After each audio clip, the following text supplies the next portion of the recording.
It was day 5 of the trial for the Little Falls man who killed 2 teenagers who broke into his house. As our Scott Sheehan tells us, today the jury learned more about the burglaries before the shooting. Day 5 was slow at the Little Falls murder trial, but the jury was able to learn how the police uncovered one of Mr. Smith's stolen guns, and they were able to get a better understanding of how extensive Mr. Smith's property really is. Sheriff Michael Witzel testified he was informed and led to a swampy area where Smith's 12-gauge semi-automatic shotgun was buried. The shotgun, along with another gun and valuables, were stolen from Mr. Smith's home a month before the shooting. I want them to see a photograph of that gun.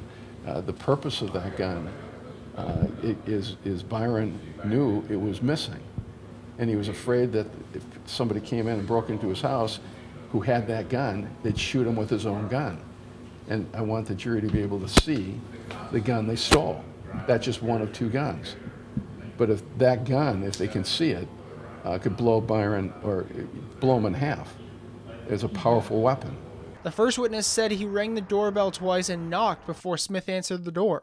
The other 2 witnesses talked to Smith after the October 27th burglary. Georgia Anderson said on the stand, quote, "I could hardly recognize him," end quote, and quote, "his eyes, he looked like he hadn't been sleeping," end quote. The defense's final witness was a private investigator they hired. Before court was adjourned, he explained of the other break-ins on Smith's 13-acre property. Smith has his house, another 2-level house in the woods, 2 detached multi-car garages, and a shed on his property. On Monday, the defense plans on continuing with their private investigator they hired to give his report.